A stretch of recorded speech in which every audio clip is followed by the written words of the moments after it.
Sir देखो, एक time हमारे हिंदुस्तान में या दुनिया में कहीं भी मैं बोलता हूँ कि डॉक्टर को भगवान के रूप में देखते हैं, बिल्कुल देखते हैं। लोग देखते हैं ना सर। लेकिन सच्चाई में आपको ग्राउंड रिपोर्ट बताता हूँ सर, आपको आज बिजनेस बन चुके हैं सर। बिल्कुल 100%।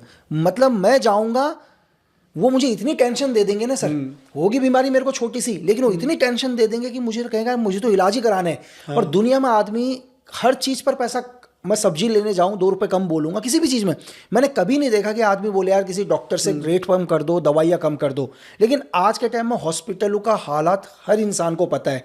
लेकिन फिर भी हिंदुस्तान के अंदर ऐसा क्या है कि लोग आयुर्वेद पर कम आ रहे हैं सर? क्यों आयुर्वेद के ऊपर नहीं आ रहे हैं? जबकि शायद महाभारत रामायण के टाइम पर तो डॉक्टर्स नहीं थे, तब भी इलाज होता था, कोई मशीनरी नहीं थी।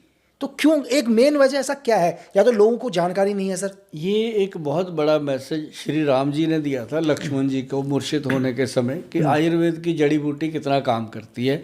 और हनुमान जी जो पहाड़ ले आए थे उस पर जड़ी बूटियाँ ही थी, इलाज वो भी जड़ी बूटी से हुआ। पहले भी होता था, सुसैन वैद्य रहे हैं जो रावण की लंका में सुसैन वैद्य परमानेंट होते थे, मतलब वो आयुर्वेद से इलाज करते थे।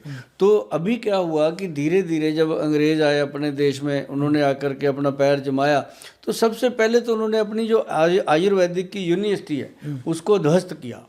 उसके बाद उसने हमारे ग्रंथों को ध्वस्त कर दिया ताकि हमारी पीढ़ियां आगे पढ़ ही ना पाएं। एक दिमाग में ये डाल दिया कि जो आयुर्वेद के वैद्य हैं वो अपने नुस्खे किसी को बताते नहीं, पेट में लेके मर जाते हैं। ऐसा नहीं है भाई साहब, इतने बड़े बड़े ग्रंथ लिखे हैं तो अपने वैद्यों ने लिखे हैं, नुस्खे ही लिखे हुए हैं उसमें, हम भी उनको ही पढ़ते हैं। तो मतलब ये एक धारणा थी।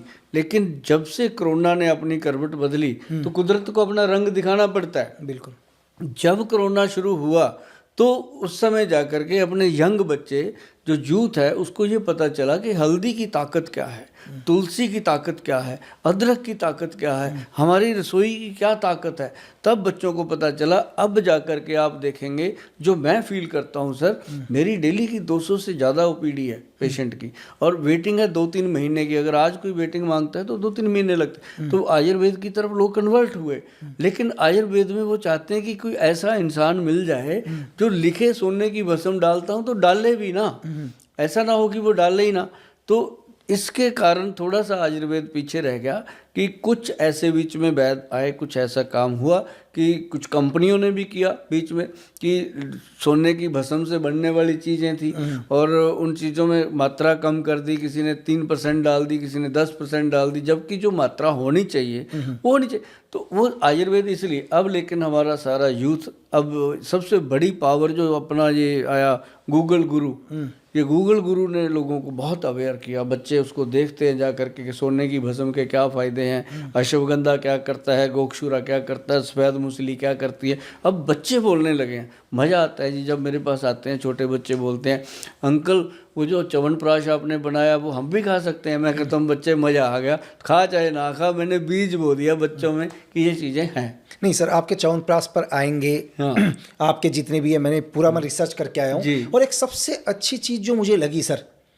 हिंदुस्तान के अंदर बहुत सारी महिलाएं बहुत परेशान हैं, उनके पति ना सर जितना कमाते हैं वो दारू पी के जरूर आते हैं सर। ये हर घर की समस्या है सर, जिसके लिए इंसान कुछ भी करने के लिए तैयार है। आप एक नॉर्मल परिवार से पूछ लो, अभी भी जो हमारे को देखेंगे आज, इसमें से बहुत ऐसे लोग होंगे जिनकी फैमिली में एक ही प्रॉब्लम है, उनके पति दारू पी के आ रहे हैं या बच्चे को आदत लग गई। आज के टाइम में बच्चे को ड्रग की आदत लग गई सर। अगर आज मैं ये कह रहा हूं कि किसी के घर को बर्बाद करना हो तो फ्री में उसको ड्रग दिला दो। तो सबसे बड़ी चीज, क्या ऐसा है कि आयुर्वेद से आदमी सच में वाइन को छोड़ सकता है, दारू छोड़ सकता है, नशा छोड़ सकता है? मैं आपको बताता हूँ सर कि आपकी जो पर्सनैलिटी है देश में, वो मतलब शायद आपको भी ना पता हो, मैं जानता हूँ।